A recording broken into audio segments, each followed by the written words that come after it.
good with the one. All right, we're back. This one's a special episode of Reasonably Hype, number 26. We don't put the dates on this. That's one special thing, Luis, just so you know. I'm Carlos Macias, the master of what? Dan's at the Light Festival of something, man. He just straight up dished us. He said, you guys got a podcast? Whatever, man. But it's good. We'll see him next time. We'll do one, just me and you, Luis. I think this Luis Mendez, by the way, the Wheels of Steel here. Thank you for joining me, sir, on a Reasonably Hype. Luis, this is your first time doing it. Right, my first reasonably, yes. Okay. We're just 26 in, man. A couple years later, we're just a couple in. But look, we get right into. We do a couple topics. We might be doing 2-3 time permitting, I think. But we'll get to the hot one right now. The hot one right now is we all on Reasonably Hyped, or not on the Sailing Points. We got cons, whatever you call it. We've all been playing Avatar's Frontiers of Pandora. But there's already been some drastic price drops quickly after launch. By the time this podcast goes up, it'll have been 12 days after launch, and the game has kind of gone down pretty significantly down in price. It's really Ubisoft's first $70 game, by the way. I think they were going to try to do...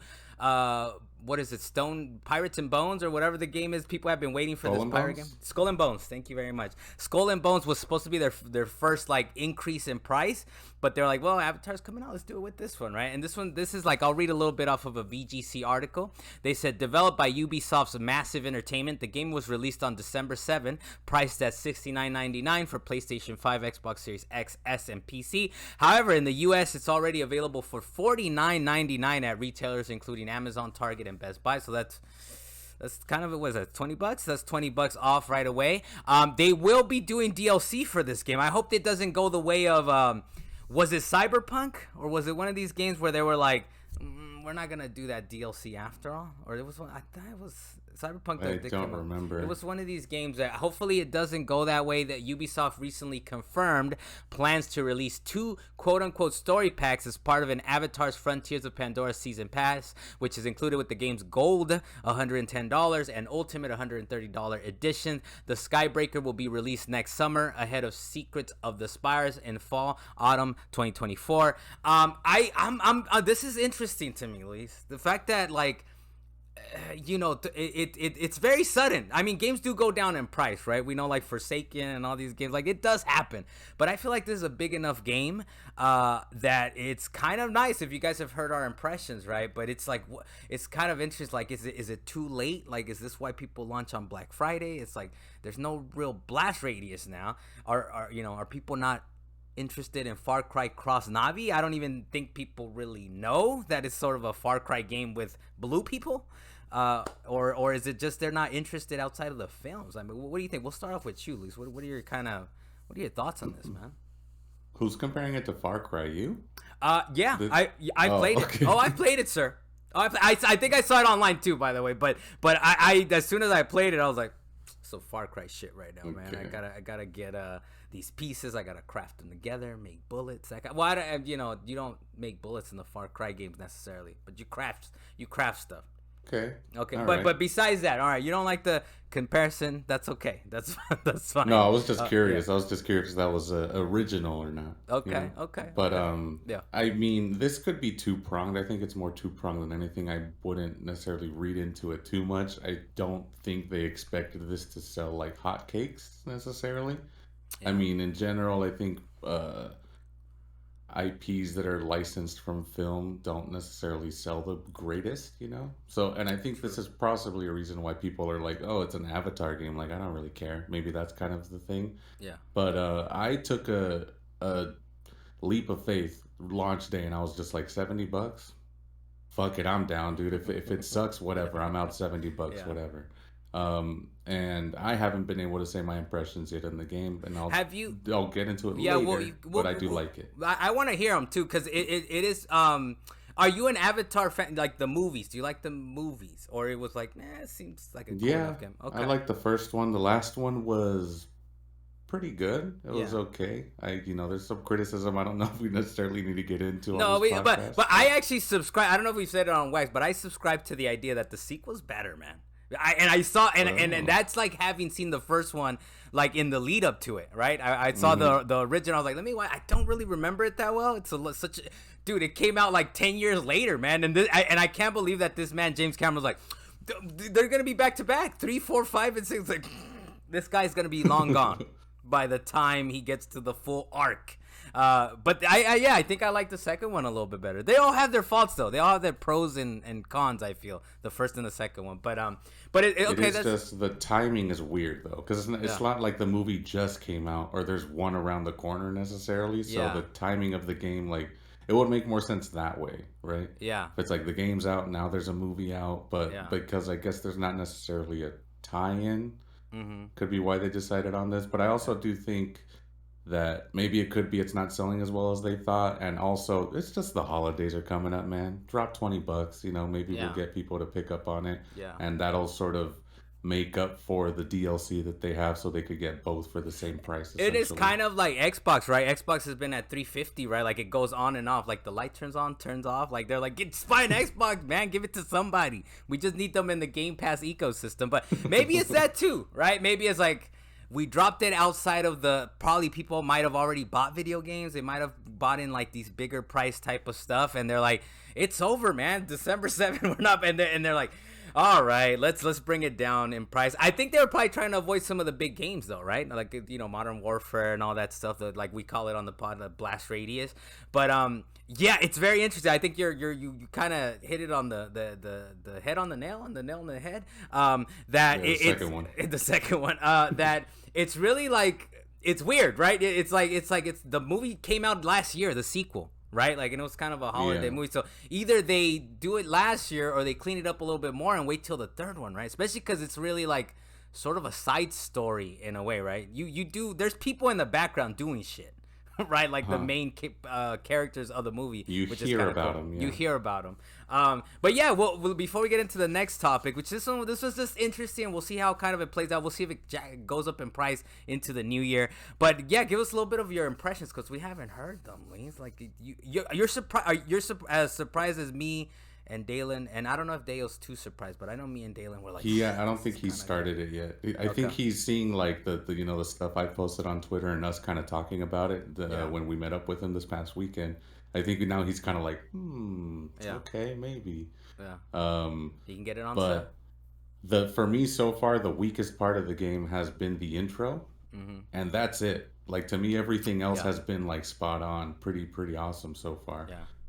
And honestly, a lot more difficult than I was expecting. This game is a lot harder than I would have expected. Yeah, you're playing it on normal, or you went into the hard modes, or no? I'm playing it on whatever was like the default mode, I guess. Because they even have like the option in there for and I know Assassin's Creed had started doing this, but the option where they can put a waypoint on your map when they tell you to do a mission, or they basically just tell you like location data, and you have to kind of find it. Yeah.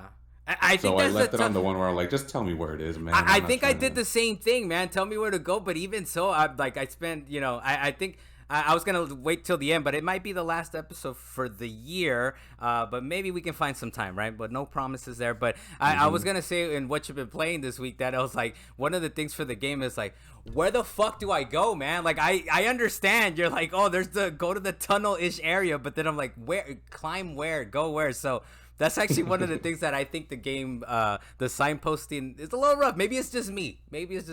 But it is beautiful. And you play Fallout 3, right? Or the Fallout games? Like, I think specifically played some Fallouts, yeah. Where there is you are exiting out of the vault, which happens in this game. Right? Dylan was like, what are you talking about? You guys can hear it on Wax, by the way. But it was, what are you talking about? Like, dude, it's the moment. Like, you're going intro out into the world. Like, it's you're out into you exited the vault. But yeah, it's pretty nice. It's a nice little mode. Like, oh, damn, there's a lot here. And at some point, I hope it's not spoiled, but at some point, I'm like, damn, am I really going to have to be arrowing it up the whole time? It's like, no, you get guns. You get weapons at some point. And it's co-op, and that's kind of cool. It's got a lot going for it, man. I think we got to play it some more. I'm not super like into it quite yet. I don't know if it needs some time, or it's kind of like it's just maybe gonna be okay. But it is definitely above average. It's punching above its weight. Yeah, I mean, I will say, to that point you just said, there was a moment where I stuck with it. I was like, I don't really have anything else I'm playing. I think around like when I hit level 6 or something in the game is when everything really kind of started to click.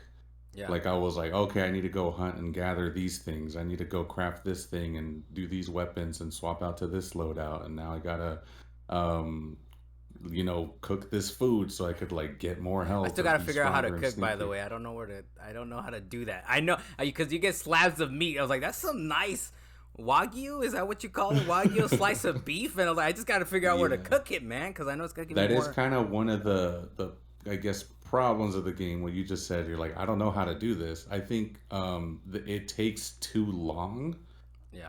get to the point in the game where it like teaches you how to craft and cook and all that stuff. Yeah. Like you're practically level like 9 or 10 before you kind of learn everything, and it's like Yeah. they could have done that a little bit. Well, I mean, to be fair, I am doing a good chunk of side quests, so that could be why. Yeah. But yeah, there was a point in the game where I'm probably like 6 hours into the game, and it's like, all right, now we're gonna teach you how to cook. I was like, wait a minute, like I've been Now, doing this, like I now the just learned. title pops up. The title I feel comes on after a while too, right? It's like, oh, well, I know It this did, game. yeah. I've been playing this for 3 hours now, man, and finally, Avatar: Frontiers of Pandora. So, anyways, look, the pricing situation. It's kind of an interesting thing. We wanted to touch on that because it's like, it's surprising because it's actually a decent game. It's actually a Hmm. decent game. So if you guys are interested, it's probably the time to buy it while it's cheap. And we'll go into the Hey, next. closing thoughts though. Go ahead. Closing Go ahead. thoughts. Go One ahead. final thing Yeah. that I told Jonathan and Dalen last night. Mm. I was like, or I might have told you too, but I like it more than Starfield. Like I Okay. actually do like this Okay. game more than Starfield. I'm playing it That more than now Starfield. Starfield is a game that could be considered smoky, but at the same time, it didn't win shit at the Game Awards, which is That's true. we take it or leave it, right? If you want to respect the Game Awards or not, but it didn't win shit, so maybe it's not that smoky. I still gotta go back to it, man. I hope I have time. But yeah, the next thing we were gonna talk about is, of course, The Last of Us Online is officially canceled. Naughty Dog put up a big post, so I try to cut it down as much as possible and keep some of the important bits on there. But this is some of what they said on the website. They said, we realize many of you have been anticipating news around the project that we've been calling The Last of Us Online. There's no easy way to say this. We've made the incredible difficult decision to stop development on that game. We know this news will be tough for many, especially our dedicated The Last of Us factions community who have been following our multiplayer ambitions ardently. We're equally crushed at the studio as we were looking forward to putting it in your hands. We wanted to share with you some background on how we came to this decision. The multiplayer team has been in pre-production with this game since we were working on The Last of Us Part 2, crafting an experience we felt was unique and had tremendous potential. In ramping up to full production, the massive scope of our ambition became clear. To release and support The Last of Us Online, we'd have to put all our studio resources behind supporting post-launch content for years to come, severely impacting development on future single-player games. So we had two paths in front of us: become a solely live service game studio, or continue to focus on single-player narrative games that have defined Naughty Dog's heritage. There's a couple like little choice quotes I also picked out from Legacy Killer HD. He said, quite clear, something has changed within Sony to allow this to be canceled, almost as if they realize printing live service money isn't easy and it's not worth forcing your talented studios down such a risky road. They should have realized this sooner, but better now than never. And also Gene Park said, this is too bad. I think I could speak for at least a few Last of Us factions fans that all we wanted was just a part 2 version of the relatively bare bones but fun multiplayer arena shooter from the first game. No frills, just a reason to run around to shoot guns and throw bricks. I've talked for long enough. Luis, you take over, man. What do you make of what's going on here? Well, I'll comment on that last part, the Gene Park post. Yeah. Yeah, I know. Yeah. I loved Factions in part one. I know you played it a little bit, but Factions was way better than I thought it Yeah. ever could have been, and it was just an awesome game mode. I kind of wish they just did that. Yeah. Honestly, that's all I was kind of asking for. But yeah, I, going I back to the Legacy Killer. Oh, go ahead. Oh well, I do like that he said we just want to throw bricks. Or that's honestly a lot of what I remember from factions is just throwing bricks and the little meta game. It wasn't too deep, but there was No. like, oh, there's 10 more people got infected, unless 10 got saved or whatever. Yeah. But go ahead.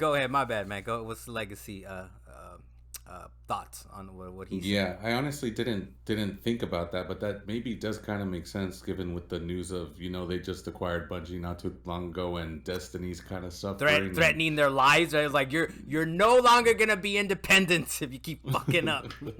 Yeah. So yeah, it could just be that they're sort of realizing that what they thought was going to be this sort of more or less kind of walk in the park into live service development, and then maybe I don't know, maybe Naughty Dog talked with Bungie and they gave him some advice or something. I'm not sure. There's got to be But some cross pollination, right? Like we've called them on the pod, or I have called them on the pod because the Kingmaker over there, because they're experienced. But even them, they're getting their like feet close to the fire. Or I don't know whatever the phrase is. Damn, Dalen, he could have been helping me with these white people phrases. But setting their feet to the fire and like, all right, even you, Bungie. You guys are the kingmakers around here. Just stop fucking up. Also talk to Naughty Dog. Like but I think this was interesting though, because I think Naughty Dog is very independent, even though they're owned by Sony, right? Or are they? They're second party. They're owned by Sony, I believe, right? But it's one of those things where they do have a lot of independence. Even with The Last of Us Part 1, dude, I think from the things over the last couple of years we've been doing this podcast, we've heard that another team was going to work on that game, and Naughty Dog said, no, wait, whoa. We're going to make this shit right? So the fact that I think this is one of the, like they said it themselves, right? They were kind of a fork on the road, and they were like, we're either going to commit to we're going to be a live service studio, or we're going to make badass narrative games and single player games. And that was my choice. That's what I want. That's what I would want. Which I'm assuming that's kind of the road. I mean, we would have given Factions a shot, right? But yeah, I mean, if I'm forced to pick between one or the other, then yeah, do single player mode games. I mean, they're so good at those, but it just sucks that something that was so far into development, you know, that they started this when they started on The Last of Us Part 2, essentially, to get canceled this many years later. It kind of sucks. You know, I've been seeing posts from developers saying like, oh man, like I was working on this, I'm really proud of this project. Unfortunately, no one's ever going to see it. I hope that, you know, at the very least, years down the line, they do some ArtStation drop or some sort of behind the scenes of like, this is kind of like alpha footage, beta footage, what we were working on, just to kind of see what it was. You know? Now, in a positive note, like, you know, like as Gene Park was saying, we just want a reason to throw some bricks around. Maybe that's what we get next game, right? Last of Us Part 3. They're like, all right, look. This is a little bit. We had some time to fucking throw this shit together. The fans will play it. Well, I think you play Factions for a while, right? The original. Yeah. So we'll make it as basic as possible. Just kind of a few little ideas that we kind of mashed it. I know it's not that easy, right? I know it's not just click, go, execute, or whatever. But it's like, look, it's not the greatest mode. It's not gonna go on for years and years, but throw some bricks around, man. So this is a sort of a little bit of idea. So I hope that's what it is, right? I hope the next Last of Us, but I think they might have said they're not even working on, if they make it, Last of Us Part 3, right? They're working on something a little different, but whatever it is, right? Apparently on, from what I remember hearing, 2 IPs that are not The Last of Us related. And we've even heard from Neil Druckmann himself say, like, I don't know if we'll even make a third one. We'll see. Like, he's kind of fine leaving the story where it is and just moving on. But if, you know, they decide to revisit it, he'll go back to it.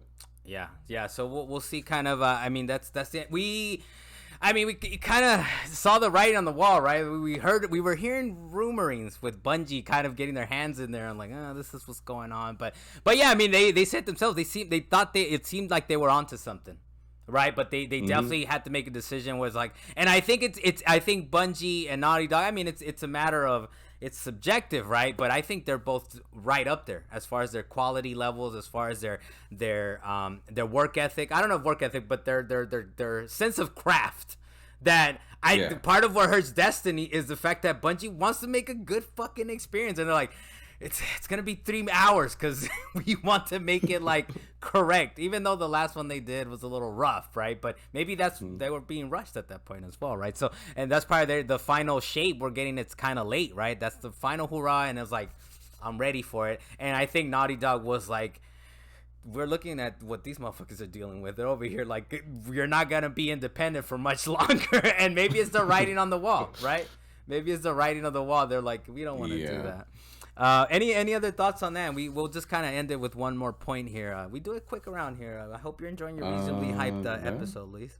But we'll do it on this one if you have any thoughts. But I do have 2 quotes because E3 is officially dead. It's murdered. The ESA finally said, they were kind of like, we're going to find a new venue. We're going to do this. We're still at the convention center, LA Convention. They finally came out and said it. I'm sure they had like a sob story or whatever, but I just pulled 2 quotes. One from Hideo Kojima. not from the ESA. They made it official. They said it's over. But Hideo Kojima did say this about the end of E3. He said, "The end of E3 is sad news. We exhibited MGS, Metal Gear Solid, for the first time in Atlanta in 1997. I have participated every year since then, especially the presentation of MGS2, Metal Gear Solid 2, in 2000 is a precious memory. It was 23 years ago. Without E3, Japanese creators and titles would not have made it to the world as much as they have.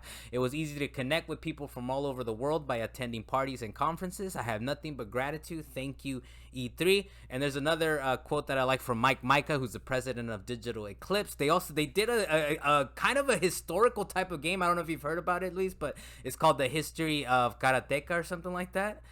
Which is like a video game, but they went through the history of it, so I still gotta mess with it. I know it hasn't really been like a huge hit, and they're working on the next thing. But anyways, Mika said, at its peak, E3 was like a World's Fair, over the top, future-facing, larger than life, enormous in scale and decadent, stadium-sized parties with $25 million price tags. There is no place for it in today's world, and there definitely will never be anything like it again.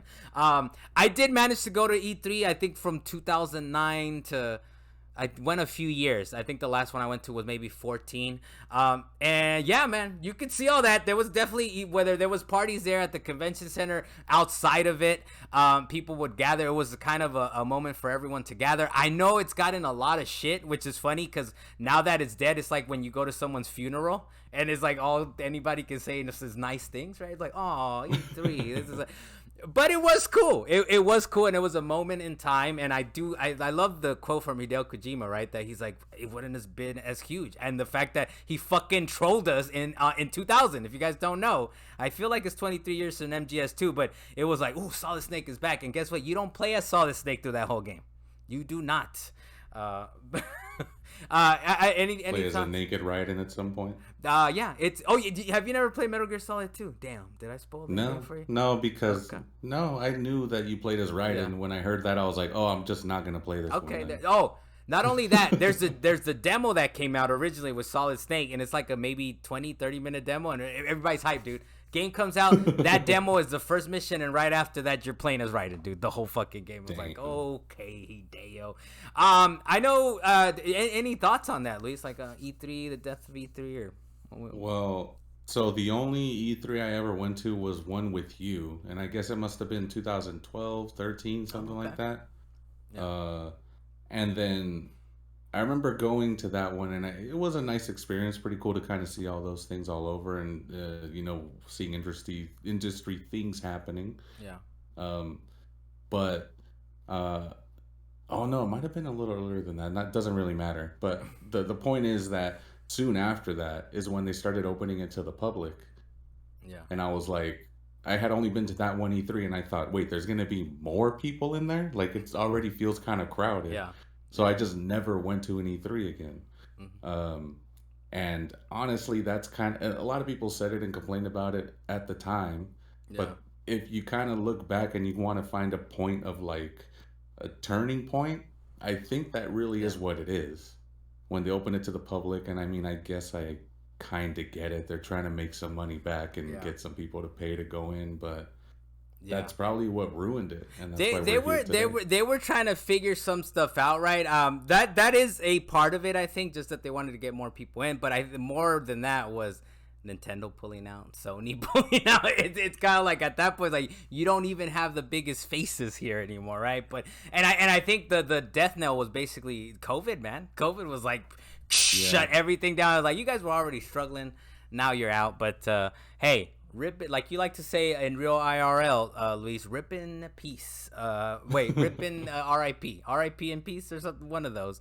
But E3, we'll see, man. I mean, there's still Gamescom. I think Tokyo still does a thing, but it's this thing was in LA, right? It's where the Lakers play, with the Entertainment Central, I guess, of the world.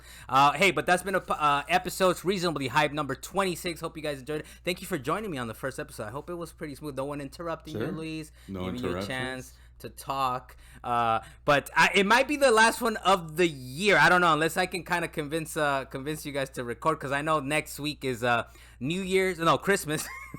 next week is Christmas. Yeah. Then after that is New Year's, and we record on Monday. So maybe we can kind of get something going, but no promises. If it's the last of the year, see you guys next year. If not, you'll be like, this guy said it's over, but there's a new podcast. There's a new episode. So Carlos Macias, Luis Mendez on the Wheels of Steel. Thank you very much, sir. We'll see you guys next time. Latest.